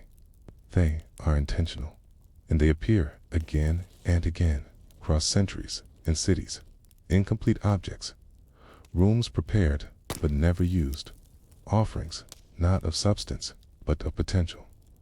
We see this logic reflected in the Akkadian term Elam Tap, the unopened god, deity whose name is invoked but never spoken aloud, whose statue is formed but never placed in a temple, whose chamber is built but sealed, because the gods, in some cases, were thought to dwell more fully in possibility than in manifestation. A sealed room, then, becomes a kind of devotional uncertainty, a sacred pause, a refusal to finish the sentence. In a text from Sippar, a high priest writes, "The God does not sit in the throne, but in the space around it." The God does not listen to the song, but to the breath before it. Not open the room. The room is not for us. It's humbling, really, that a civilization so focused on writing, on documentation, on clay and record and archive would choose, again and again, to build spaces meant to be unknown, to speak constantly, and then make one room where nothing is said. In this way, the sealed chamber is more than a physical feature. It's a ritual boundary, a place to remember that the gods do not dwell only in the statues, in the incense, in the chants, but in the unsaid, sealed, the left alone. And when we, modern seekers, enter these chambers with tools and flashlights and cameras, we do not destroy them, but we end them. We complete the sentence they were designed to leave. It's unfinished, and perhaps that's the real weight of our discovery. Not the objects, aside, not the air, but the silence we broke in 1993. A sealed room was excavated beneath a minor temple near ancient Ur.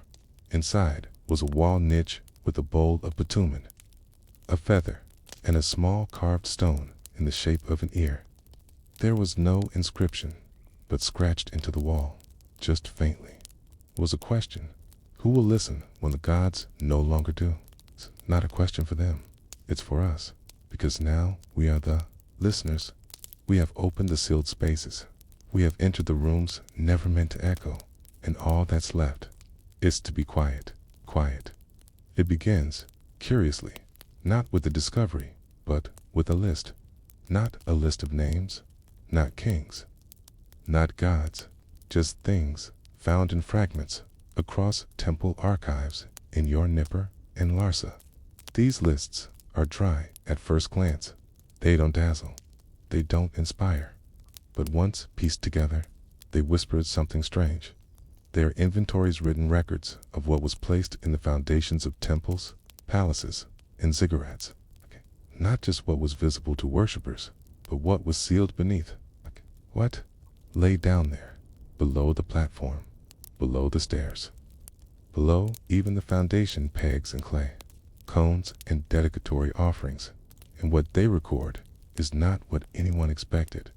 You would think that beneath the ziggurat at Ur, one of the most sacred structures in Sumer, you would find treasure, vessels of silver, statues of lapis, royal seals, the remnants of offerings too holy to remain in the open. Instead, the tablets say something else. Here's a sample from a tablet cataloged as Ut 5312 from the Temple of Nana in Ura circa 2100 BCE. In the pit of the moon platform are placed 1 broken plow blade, 2 wheels, cracked a goat horn, polished a child's toy cart, 1 comb ivory, burned a brick with no stamp, a jar sealed, it's empty, a lock of hair, braided 4 palm fibers, soaked, that's it. And then a line that simply says, the pit is sealed. Do not return. Why these things? Not symbols of power or divinity. Not ritual tools or sacred relics, but the ordinary, the worn, the discarded, almost the forgotten. This isn't an isolated case. Several other tablets from the same period describe similar deposits, foundations filled with small, personal, broken objects, bits of life, pieces of routine. Another inventory, laid under the steps of the southern stair. 3 sandals mismatched, spindle whirl, a fishbone, 1 wooden cup, a letter illegible, burned fragments of a mirror, no names, no explanations, just placement and the repeated refrain, the pit is sealed. Do not return. At first, scholars thought these might be trash pits mistakenly recorded by scribes, construction debris, ritual sweepings. But then they started finding the pits themselves. 1 under the ziggurat at Uruk matched a list nearly exactly. It contained a comb, a child's toy, a plow blade, and a broken jar, all arranged with care, not thrown, placed not as garbage, as memory. Suddenly, a new theory emerged, that these inventories were not for accountants, courts of what was intentionally buried, court, not for gods, not for worship, but for weight, spiritual weight, emotional weight, human weight. In Mesopotamian cosmology, temples didn't just rise out of the earth. They rose because of what was beneath them. The deeper the roots, the stronger the presence of the god. But roots were not made only of bricks or pegs. They were made of remains, not always of the dead, but of life. So what did it mean to bury these items? A broken sandal? A burned letter? A toy? Perhaps they weren't offerings. Perhaps they were losses. Small tokens of what had been left behind in the building of something new. Because with every grand temple that rose, something had to fall. Old homes were cleared, streets rerouted, fields abandoned, people displaced, maybe even people forgotten. And in response, someone wrote a list of what was buried, what was given up, not as treasure, but as truth. Let's pause for a moment. Imagine the construction of the ziggurat at your tens of thousands of bricks. Slaves and workers and priests and overseers, dust in every mouth, the sounds of shouting, of carts groaning under clay dot, and amid that, a pit, dug quietly, set aside from the others. No fanfare, just a worker or priest, maybe carefully placing a cracked wheel, a child's toy, a lock of braided hair, then covering it in ash or gypsum or sand, and sealing it not with stone, but with silence. Later, a scribe writes it down, not for glory, but because someone had to remember. The pit is sealed. Do not return. It begins to make sense. These weren't rooms, not chambers like we've discussed before. These were pockets hollows pressed into the earth, meant not to hold gods, but to hold weight, emotional ballast, like placing a photo into the wall of a demolished house, or burying a ring in the garden. Before moving away, it wasn't worship, it was grief. And so, the temples, these immense, monumental structures of state and divine orders, stood upon small, unseen sorrows. And the tablets told us, but we weren't listening at first. There's one tablet cracked, water damaged, barely legible, found in the lower archives of Nippur.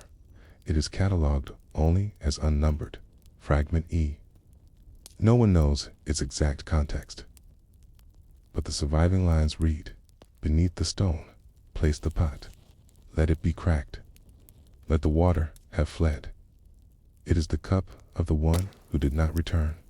It is not to be remembered, only written." That last line chills. It is not to be remembered, only written. As if the act of recording the object was enough. As if the acknowledgement mattered more than the object itself. As if the list was the prayer. We find echoes of this in modern life. People write names on paper and burn them. They bury time capsules. They keep the belongings of those they've lost not for value, but for presence. And maybe the ancients did the same. Only they placed those objects under the holy structures in their world, so that the temple dead not float on power alone, but on memory, on sorrow, on the weight of 100 unspoken stories. A sandal, a bone comb, a sealed jar with nothing in it. Each item meant something, to someone, each one buried where no one would ever find it, except we did, and we read the lists, and we understand, maybe for the first time, that what was buried beneath the ziggurat wasn't just brick and ash and ritual. It was life, broken, ordinary, precious, and lost. There are things beneath temples that were never meant to be part of religion. A child's sandal, worn through at the toe. A comb with broken teeth. A little terracotta animal figurine, crudely shaped, eyes missing, but clearly once held tightly by someone. None of these items appear sacred on their own. None bear the marks of gods, kings, or ceremonies. But they were recorded. They were listed, written down, and sealed away, and not just hidden, but placed, intentionally, with care. Again and again, these strange and silent lists show up in temple records from Europe, Uruk, Larsa, Nippur, and beyond. They rarely give reasons, but what they lack in explanation, they make up for in pattern. There is always a collection of small, deeply personal, often damaged items, each placed in a pit, or beneath a stair, or at the base of a corner wall, sometimes wrapped sometimes burned, always buried, and always sealed. It begins to feel like something more than ritual. It begins to feel like mourning. The Sumerians, like their descendants in Akkad and Babylon, had no single word for mourning as we understand it. They had many ways of describing the idea. Tuggle, to wear hair down. Imbar, to speak the bad words. Nijandub, to circle the writing. These phrases appear in tablets describing the deaths of kings, the fall of cities, or the abandonment of temples by gods. But occasionally, very occasionally, they appear in building texts, and one record from you are cataloged as Ut v. 192. The construction of a new temple wing includes this brief line, buried in a paragraph of measurements and brick counts. 2 women wept before the ceiling of the stair. They held broken thread. The thread was buried. It's not explained, elaborated, just recorded, as if it needed no explanation, as if everyone knew something was being given up, or remembered, or mourned, not celebrated, not blessed, just marked. This echoes something in the way the temple inventories describe objects. They do not use grand language. They do not say a gift to the god. They say a comb, broken, a spindle, unused, a sandal, still dirty, still dirty. That detail is telling because it means the object wasn't cleaned, or purified, or made suitable for divine use. It was taken as it was from life and placed into the earth, not because it was sacred, but because it was real. The dirt on the sandal, the soot on the comb, the faded edges of the thread. These weren't problems to be solved. They were the very point. The items weren't symbols of something else. They were the thing, the grief, the memory, letting go. And, once buried, the temple was built over them. The gods were invoked, the rituals performed, and from that point forward, the object and the sorrow it carried became part of the foundation. This wasn't just symbolic to the ancient Mesopotamians. Weight mattered. A structure stood firm, not just because of its bricks, but because of its meaning. The more you placed beneath it in the form of objects, words, memories, the more it would hold, the more it could withstand. We see this in the repeated refrain across dozens of foundation texts. May the house not fall. Its base is memory. In the modern world, we build foundations from concrete and rebar. In ancient Ur, they built with grief. Let's return to a specific example. In the 1980s, during re-excavations at Ur A chamber was found beneath a collapsed stairwell near the Ziggurat's southwest platform. At first, it was thought to be a drainage channel. But as they dug further, archaeologists found a compacted layer of objects, not scattered, but arranged. A small terracotta bowl glazed on the inside with bitumen. A child's bracelet made of string and shell beads. A carved reed stylus. A sliver of wood, possibly from a lyre. A single brick, stamped with the king's name, but upside down, and, in the center of the layer, a wad of hardened cloth. When carefully unwrapped, it revealed a clump of human hair tied in a knot. No plaque, writing, no marker, but nearby, in the administrative texts from a storage room above, was a tablet that read, "Objects placed in the lower stair, for the one not named, sealed with oil." No further detail, and so the team named the assemblage the Pit of the Unnamed. It now sits in a museum archive, rarely shown.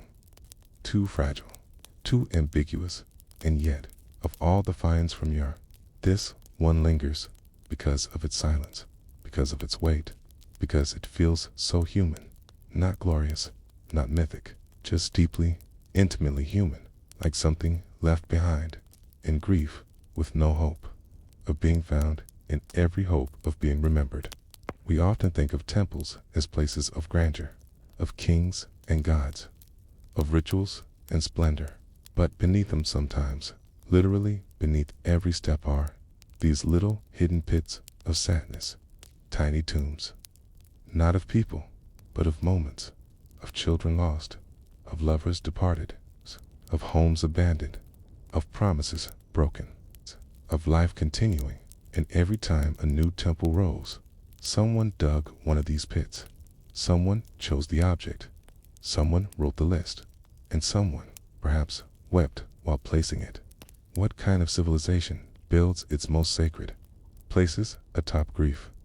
Maybe the kind that understands the world better than we do, because the ancients knew something we often forget, that sorrow is part of structure, that memory is part of strength, that what we bury shapes what we build.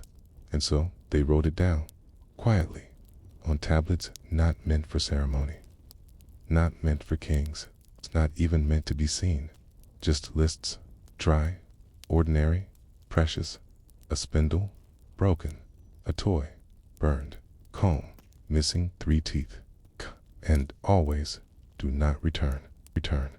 By the time the ziggurat at you reached its final form, massive, stepped, painted, and crowned with a temple high above the floodplain, most of what supported it was no longer structural. Yes, there were bricks, thousands upon thousands, bitumen, stone, mud, but beneath all of that, sealed below the first platforms, hidden below the walkways, deep within the foundational core, there were softer things, lighter things, things that could be broken between 2 fingers, a child's rattle, a carved bead from a necklace, a spindle whorl worn smooth by use, a piece of cloth preserved only as a dark stain in the soil, the weave too fine to remain. These were not offerings, not in the way we understand them. They were remains, not of the dead, but of the living. And they weren't placed there for the gods. They were placed there for something deeper, something quieter, for the memory of what was lost, so that the temple could rise. The final section of the inventory tablets, the ones copied in partial fragments across Ur and Larsa and Nippur, don't list objects, they list roles, and beside each a single line. The tablet, labeled UETVI 318, contains a section that reads, "The potter left his wheel. A shard was buried. The girl left her spindle. A thread was buried. The scribe left his board. A reed was buried. The shepherd lost his daughter. Her sandal was buried." It's not an account. It's an acknowledgement, a recognition that even in the act of building, especially in the act of building, something had to be left behind, sacrificed, though not in blood, lost, though not always in death. Think of it as a ritual archaeology of displacement. What gets cleared to make room for holy ground? Whose house is taken? Whose labor is used? Whose voice is silenced? The Mesopotamians, or at least some of them, didn't forget that, just wrote it in the most quiet way possible. They buried it in the southeast corner of the Ziggurat's foundation trench. There's a particularly odd assemblage, discovered during 20th century excavations and later dubbed the Lying Pit by researchers. It contains 7 objects. Here they are, cataloged word for word from the field journal. 1 reed mat, rolled tight, tied with human hair, a child's. Clay tablet, Hofferton, the other half smoothed away a copper needle. A small carved seal, broken into a shard of mirror, a sliver of sandal leather, a cup, it's burned from the inside, no royal marks, no divine names, no inscriptions. Things worn, things used, things broken, but also things once touched, the hair that tied the mat, the handwriting on the clay, the soot inside the cup, the friction-worn groove on the needle's eye. These are the fingerprints of the forgotten. The inventory tablet that seems to reference this burial ends not with an explanation, but a line, written in formal Sumerian script. What is not named will still weigh. This line has no exact parallel, but scholars have translated it with cautious reverence. What is not named will still weigh, because weight is not just material, it's emotional, spiritual. historical, structural. The ancients knew this, and so they buried these things, not to rid themselves of memory, but to carry it differently, to shift its burden into the foundation. There is a kind of wisdom in building atop grief, not by ignoring it, not by sanctifying it, but by embedding it carefully, deliberately, quietly, into the places that will bear the most weight. In the high temples of yore, where music played and smoke rose from altars, the ceremonies were clean, perfect. The gods were invoked, their names sung in polished form. But beneath all of that, someone had left behind a torn cloak, a bent needle, a child's toy. They didn't ask to be remembered, but they were not erased. In fact, they were made part of the most permanent structures in the land. There is one final tablet, perhaps the most unsettling of all, found in a scribal school in Larsa. It is unsigned and incomplete, but the final lines, written in unusually poetic Akkadian, read like this: "In the temple we speak of the gods, but in the pit beneath we bury ourselves. The child who will never walk here, the old woman who gave up her loom, the field that was burned to make room. These two are the temple." It does not sound like scripture. It sounds like memory pressed into clay, set beneath brick, and forgotten only because it was supposed to be. So what are we to do now, thousands of years later, when we find these buried things? When we brush away the soil and uncover a sandal with a broken thong, or a spindle with the yarn still clinging to its shaft? When we find a shard of mirror face down in a pit beneath a god's platform, do we display them? Or do we classify them as ritual debris? Do we return them to the earth?